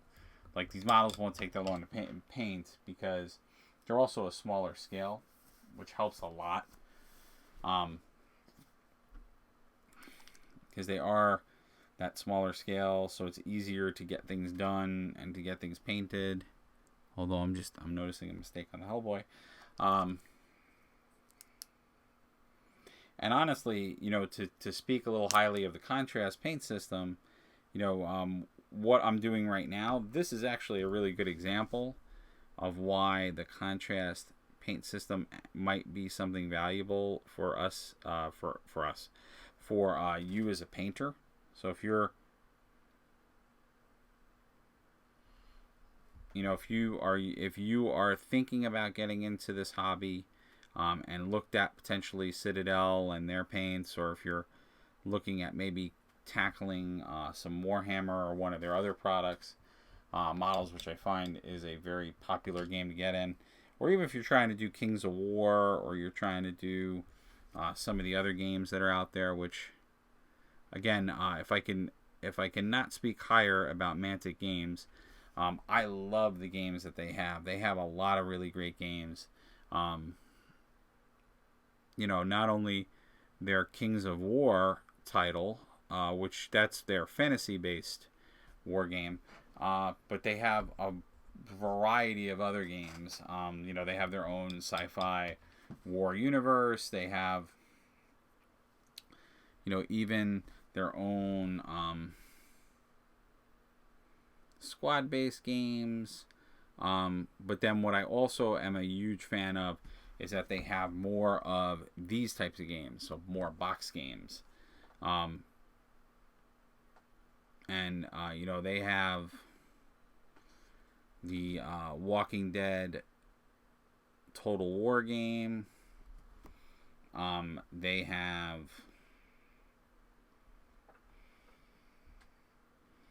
the Hellboy game I mentioned. They just have a ton of stuff. And what I like about their games, so like something like their box games, what I love about them as a company is that they really do come out with a lot of releases per their games. So you really do feel like there's a lot of great content. So going back to what I said about like a game like this, they have so many great expansions to it that you'll never feel like you're playing. The game itself will let you not feel like you're playing the same game, just based on the way that the game is. But you also have so many expansions, and they constantly are putting out more that there's a lot of really great content out there for you to digest. So I really love Mantic Games for that reason. Yeah, he's gonna be real simple. Like, we're gonna have one more session where we're gonna just go in there and probably darken stuff up, but he is not very complex. He's got a very simple color scheme. This is really awesome, actually.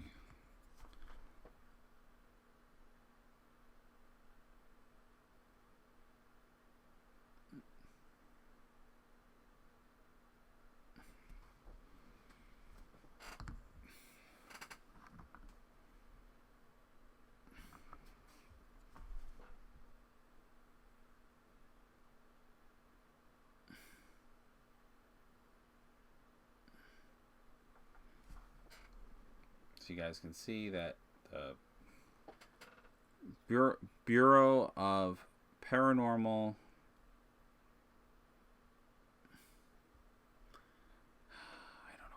I'm trying. I keep going back to try to like make up what that is. I don't know why I'm stumbling on it. I used to know the answer of what it is. That's really funny. All right, we're probably going to be at a stopping point with Abe just because I have to let some stuff dry. And I have to figure out a couple of things because although I like the paint scheme that we came up with, I really do.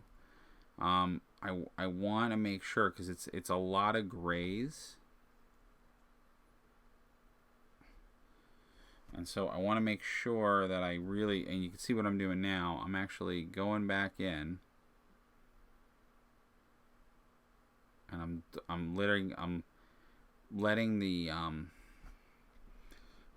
paint pool a lot because there are these grooves for it, and that was going to be something I was going to go back and do so that there's a much better distinction between the two grays.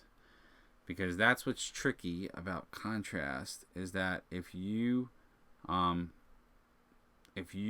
put in a color that's, let's say, darker like the one I just did, technically the gray I'm reapplying right now is supposed to be darker than the gray I put down. But if you have a light hand or you don't put a lot of paint when you first do it, it'll start to dry. You'll notice it'll dry lightly. And I do that actually on purpose. It's a painting technique. I do it so I can go back in later and bring those areas up. Because with contrast, you want to always work light to dark. You never want to work dark to light. Because like I've said a couple of times with this paint, contrast paint is a transparent paint. So it is see-through paint. So if you start off too dark, you'll never be able to put you won't be able to put a color. You can see the difference now that I did that. You'll never be able to put a color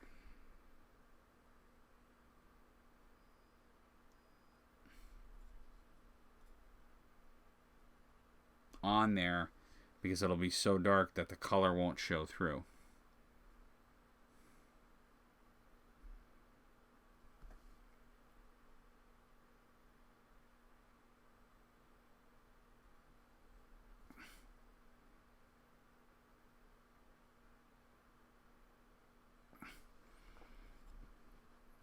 And so now what you'll notice is that that's created this really nice two-tone that I can now use.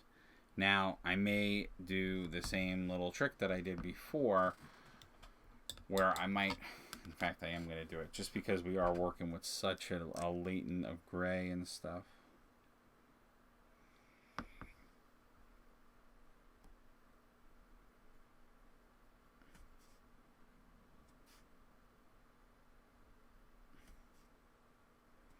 So all I'm doing now is I'm just mixing, if you can see it on camera, I'm just mixing white and gray.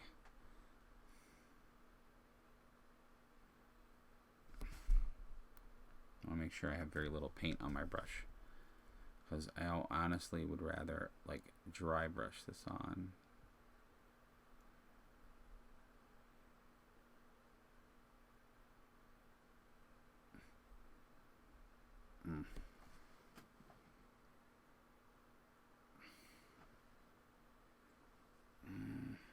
This might not work. It's too...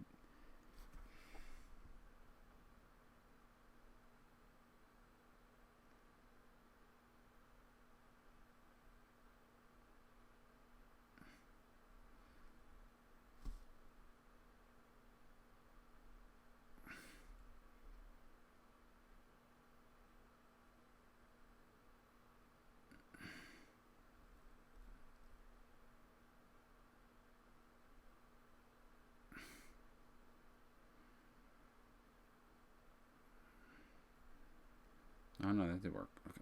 It just didn't work on the lettering as well.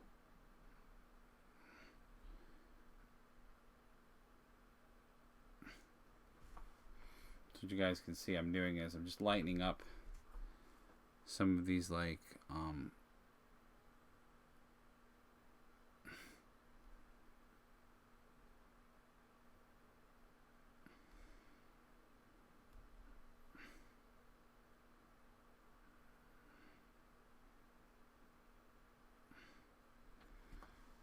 and that's the little stuff. That's the little things that you want to do to give it a little bit more depth.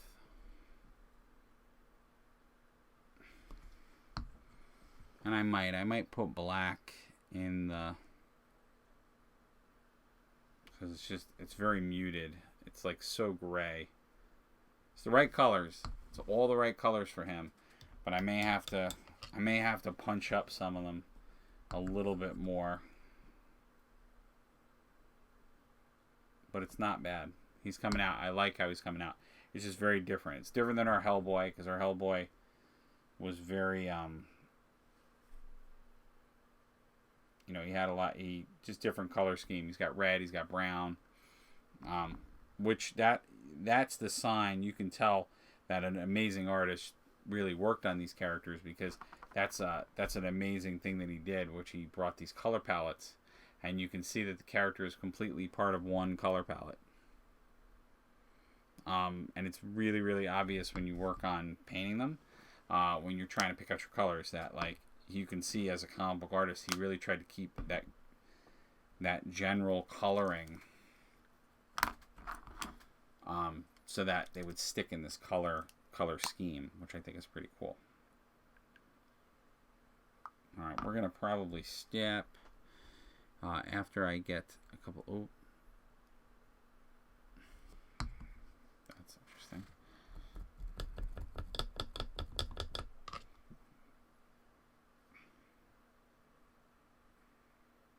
Sorry guys, I gotta just do a quick cleaning of my brush, but I think there might be a little bit more going on with the brush, because this was what I was talking about before. Because my primer, I tried priming one day, and I really shouldn't have been priming because it was way too hot, and it caused this like anomaly where I basically got fuzzy primer. It basically, if you do it at a temperature that's too hot, what scientifically happens to your primer is that all of the agents that normally are there to carry the paint where it needs to go, they actually evaporate while you're spraying it. So literally, it's not smooth. It's not a liquid that's being sprayed onto it. It's this chunky mess, and it just sort of sticks because it's uneven. The spray can doesn't spray it out in a good flow. So what that turns into is you getting this very, very hodgepodge mess of texture. So unfortunately, I got that on my guy, and like I said earlier in the video, I didn't think it would be a problem because I was like, oh well, he's got a scaly texture to his skin, like I'll work with it, I'll use it. But I think it was a little bit worse than I thought it was. So after I get Abe painted, which he's not totally coming out bad, but it's making me annoyed as a painter because I feel like I'm doing a subpar job. I may strip down the other models. I don't know yet. I may strip the paint off of them, use some sandpaper, sand it off, and then just hand prime the rest of them.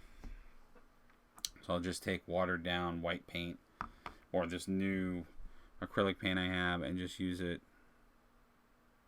to prime down the models. I don't know yet though. I'm gonna see how Abe does first, and then I'll go from there. Because like I said, it's tough in some spots, but then in other spots it's working pretty well. So I don't know. And again, like they're not army pieces. They're going to be game pieces for a board game. So I don't want to say that means that they're less, because I want them to still look good. But I can get away with maybe a little bit lower grade paint job. I don't have to be as maybe meticulous as I normally am. Although knowing me, I'm going to get annoyed and want them to look that way, which is how it normally works. But which is why you guys see me take not a long time to paint something, but I do,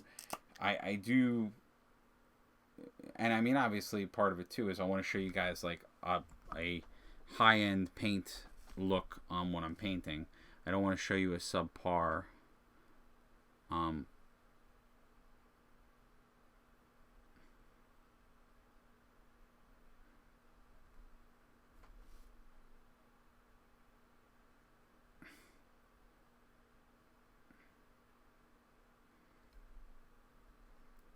and you can see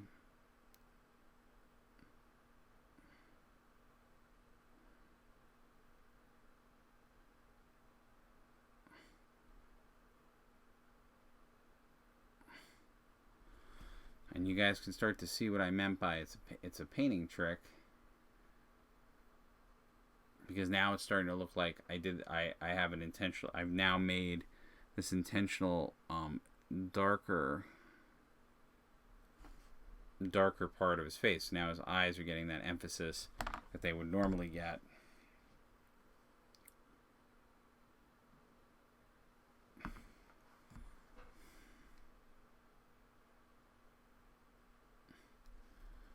Just doing little tiny things. But also, and this is not a knock to Mantic Games at all. But what I did notice in the Ape Sapien model is that, and this may be true for all the other models now that I'm thinking about it, he's a little bit on the scrawny side, which makes sense for Abe, because Abe is not,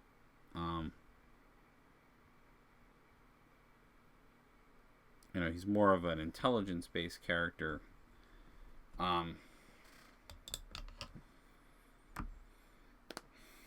But I think Hellboy just has exaggerated features, so it was easier to paint Hellboy because he was actually a little bit bigger.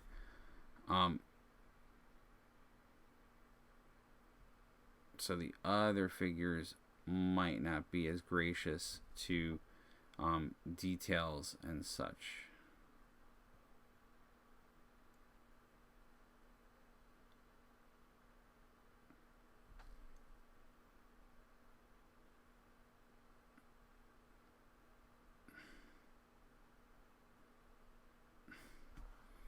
Yeah, now the back is starting to show up better. But I think I might do black in the logo.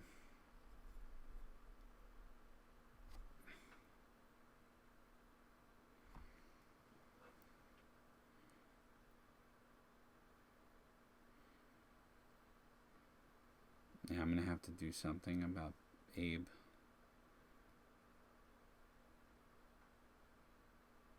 Yeah, it's really weird how it just doesn't. I think it's because it's too light. I think that's a big part of it.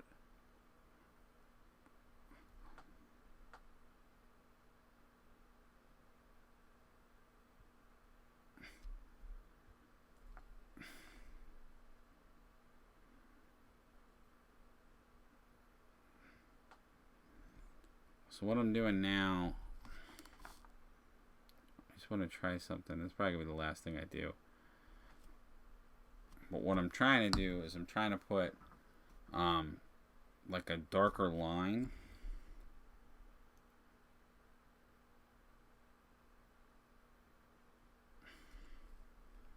on the shorts, because what I'm noticing is that they actually do have a line. Okay, I'm actually doing something that actually is on the shorts. I didn't even see that. Wow, when I first did them. Yeah, I wanted to put something that just provided a little bit more contrast.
Alright, guys. Well, I think that's going to call it quits for tonight. I do want to get all these other paints away.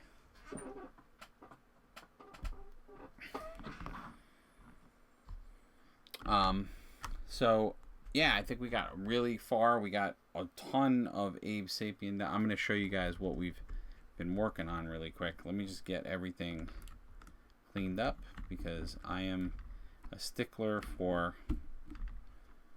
keeping everything clean. Because the last thing I want to have happen on anyone's watch is any of these paint tubes to fall. Because I know that I have enough trouble getting the paint on a normal day. With COVID, all of this stuff has become harder to get, so I do not want to mess around with paint. Yeah, so we worked a little bit more tonight on the Hellboy miniature, the Hellboy board game. So we finished up Hellboy. So you guys can see what he looks like. Oh, maybe we didn't finish up Hellboy because I just noticed there's a little bit of white there. So I got to just touch that up real quick. And I will do that. But we finished up Hellboy for the most part. We started moving on to Abe Sapien. And you guys can see where we got to with him. So far, coming out very, very cool. I like the way that the paint job's coming out. Again, it's very, very subtle in his character, but we're going to punch up a few things and darken a few things and just get some stuff on a different playing field with him. So we'll be working on these. I'll be working on more Marvel Crisis Protocol figures. We'll be doing all that cool stuff. And my goal is, of course, to get all of the Hellboy stuff painted so you guys and I can have some fun reviewing the actual game, having some fun playing it. I'm going to be able to bring my other folks in and virtually maybe either do a virtual game of it or we may do a... I may have them physically here. It all depends on what people feel comfortable with and with all the COVID and other stuff going on. But I'm really happy with the way these came out. I think that the contrast paint came out real nice, using that in conjunction with some other GW paints. And like I said, I really wanted to stick to comic accurate stuff. So I tried to paint them with the Mike Mignola color schemes that they normally would have. Which is why it's a little challenging because he tends to paint very muted color schemes. So I'm doing little things here and there to flare it up. And we'll keep doing that. But hopefully you guys think these are cool. I think that the eyes, particularly the eyes, I love on this one. But I think it looks totally 100% like Abe. And like I said, we'll get some other things in there. But definitely see him on a field. Looks like you're Abe. And I love this game. Again, a big shout out and thank you to Mantic Games for giving me a demo copy. And I can't wait to play it. It's a lot of fun. Like I said, I love these dungeon crawler kind of games because I think it's really easy to get up and running. You learn the rules. You can play different characters. There's tons of expansions. The game always changes. I love it. So thank you guys for watching as always. If you like what you saw, please consider giving the channel a follow if you can. Following the channel is always a great way to help get us out there, get the word out there. It's free, it doesn't cost anything to follow us, and it just gets more people to possibly know that we exist. And helps for other folks to be able to support in other ways. And then you'll see two links below. One is to my Patreon and one is to my website. Those are two other monetary ways to support the channel. That monetary support goes a long way. It allows me to get more of the paints, the models, the games, because unlike Mantic Games, not all other retailers and gamer companies send me demo copies and things. So a lot of the stuff I have to pull out of pocket. So the monetary support helps there. It also helps for me to be able to continue to do this and hopefully do this on a more permanent basis and a more full-time basis. And there's other plans I have down the line of releasing merchandise and other things, the monetary support can help with that. And also, there's other endeavors that I have, which is why I'm a multifaceted channel. We do art content, model building, gaming content, video game content, talk show content. Soon I will be introducing other more cinematic shows and content as I get certain elements together, and that monetary support helps with that, such as helping me with converting my studio over and getting it set up for that type of content and getting the equipment and things I need. Again, my Patreon's focused around my art. I am working on my own independent comic books. You can check that out there. There's actually a special tier level that I just introduced for the next few folks. It's a limited amount, but you can get access to that original content for only $8 a month, which I thought was pretty cool. Not only do you get the comic content, but you also can get some behind the scenes content, which I'm going to put up there, and the process of how I do it. And there's also going to be custom wallpapers and things. My goal is to give you at least one custom wallpaper and one strip per month. Or I hope to get it up to 2. And again, these are going to be so different stories, but they're going to all be in installments. They're going to be ongoing stories. Only one is going to be more of a jokey, joke of the month kind of thing. It'll have some continuity though, and still have a world around it. But and there may be more introduced depending on how much support I have and time I can put into it. And then there will be merchandise that I want to do out of that too. So all that support helps.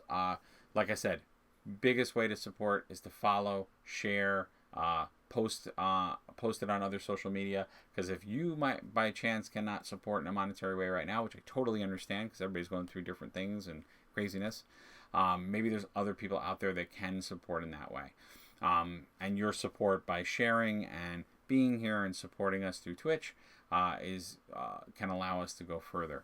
Again, thanks guys. Please stay safe. Please wash your hands. And please respect all those folks out there. Because no matter where we come from, no matter what we look like, no matter who we are, it's only when we work together that we will continue to combat the problems and things that we all have to face every day. So thank you guys again. See you soon. And stay safe.